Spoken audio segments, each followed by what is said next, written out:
Dogs are not just man's best friend. Previous studies have shown that kids with dogs are less likely to develop asthma.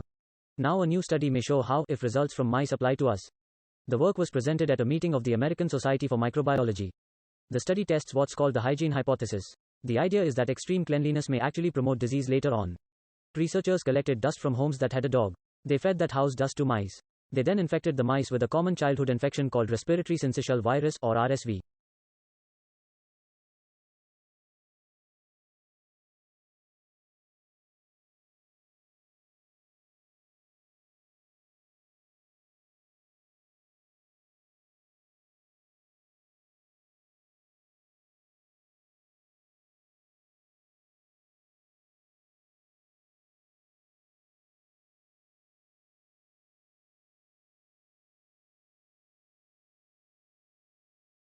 All around the world, significant parts of our cultural heritage are threatened by pollution, neglect, carelessness and greed.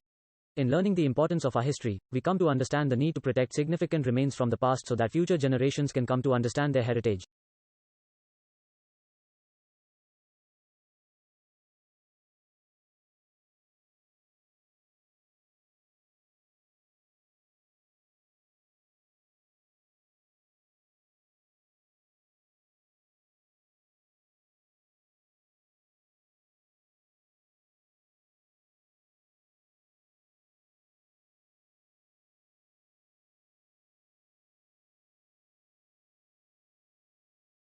Touchdown confirmed. We are safe on Mars. The control room at NASA's Jet Propulsion Laboratory late in the evening of August 5, Pacific Time, when word arrived that the Curiosity rover had landed safely on Mars. The 1-ton rover, which dwarfs all Mars landers that came before it, will now spend a planned 2 years exploring the Martian surface. The mission is expected to cost $2.5 billion. Curiosity's task is to investigate the inside of Gale Crater, where a giant mound of sedimentary deposits may provide evidence of a wetter, possibly habitable Mars billions of years ago. But first it had to survive an elaborate landing sequence which appears to have gone smoothly. Curiosity landed on time and on target and soon beamed back grainy photos of its wheels and its shadow. Given the car-like size of the rover and the challenges of landing on Mars, Curiosity's landing goes down as one of the greatest parking jobs in history.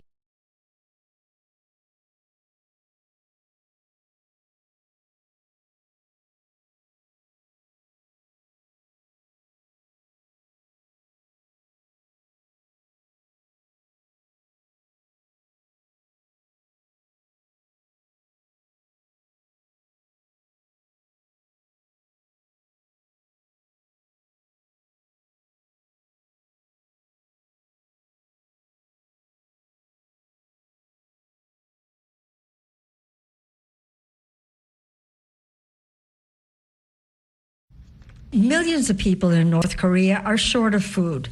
Perpetually hungry children and pregnant and nursing mothers are suffering the most. The World Food Program reports South Korea's landmark donation, the biggest in more than a decade, will help ease the nutritional crisis faced by 2 million of this particularly vulnerable group of people. Under an agreement worked out by WFP between both countries, South Korea will donate 50,000 metric tons of rice and $4.5 million in cash for food needs in North Korea.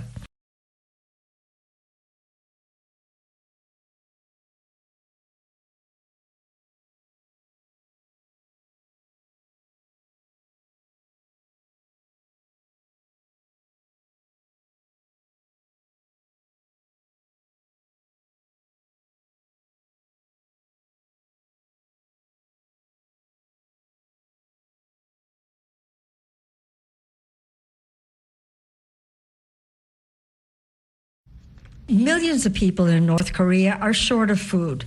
Perpetually hungry children and pregnant and nursing mothers are suffering the most. The World Food Program reports South Korea's landmark donation, the biggest in more than a decade, will help ease the nutritional crisis faced by 2 million of this particularly vulnerable group of people.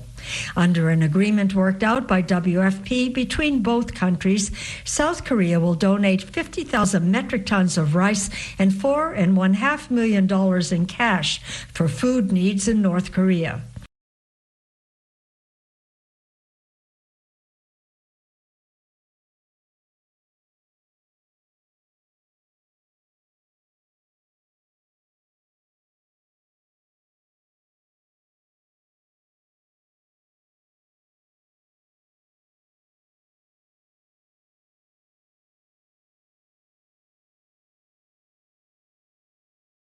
Waited Monday for the results of an election called a return to democratic rule, but which has been widely criticized as an exercise designed by Prime Minister Prayut Chan-o-cha to entrench his military stranglehold on power. Preliminary official results released late Sunday showed that with 93% of the ballots counted, the military-backed Phalang Parachut Party was in the lead with about 7.6 million votes. That's short of what would be needed for a majority in parliament. In second place was the Pheu Thai Party of former Prime Minister Thaksin Shinawatra with 7.1 million votes. The campaign was marred by allegations of vote buying. However, complaints were few on polling day, with election observers from Australia, Canada, the United States, and the 10 members of the Association of Southeast Asian Nations on hand.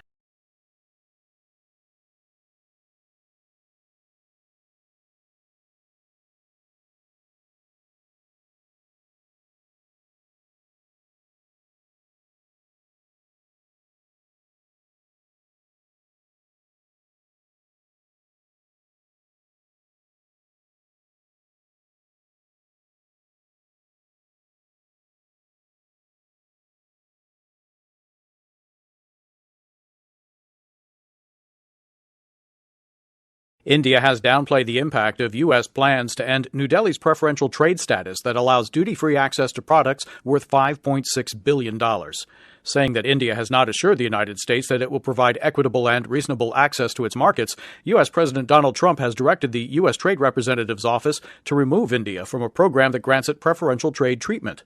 In 2017, India was the biggest beneficiary of the Generalized System of Preferences, which lowers duties on exports from about 120 developing countries. The Indian Commerce Secretary told reporters in New Delhi that India has no plans to impose retaliatory tariffs on U.S. goods.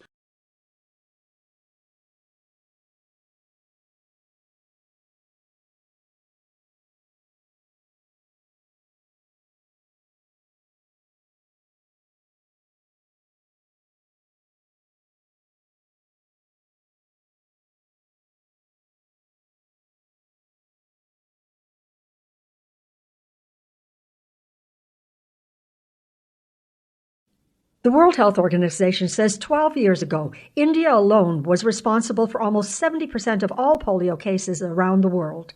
It calls India's success against polio one of the most significant achievements in public health. WHO officials say India's accomplishment proves the crippling disease can be eliminated in even the most challenging circumstances with a strong political commitment. The number of polio cases has decreased from an estimated 350,000 a year to 33 since the WHO launched its global eradication campaign in 1988.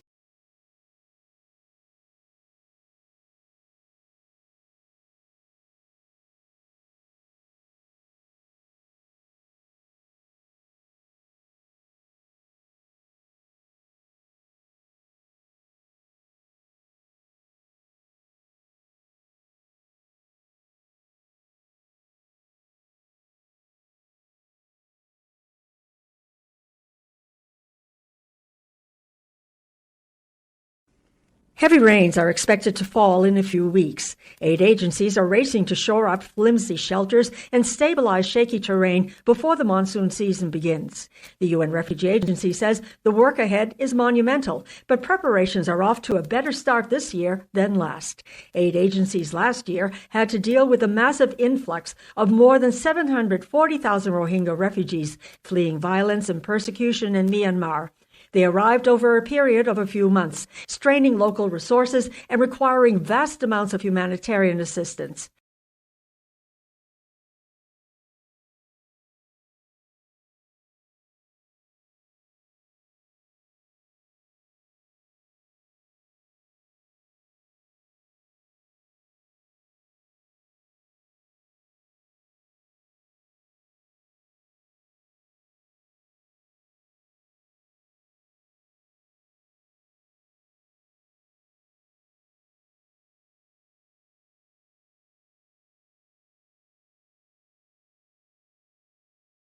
China is stepping up its efforts, announcing a long-awaited plan to link up its southern Pearl River Delta into a massive hub of technology, research, finance, and innovation. The possibilities and challenges of the project are both equally challenging and promising, according to analysts. Some describe the plan as an attempt to create a megacity to rival Silicon Valley, the U.S. technology powerhouse that is home to companies such as Google, Facebook, and Apple.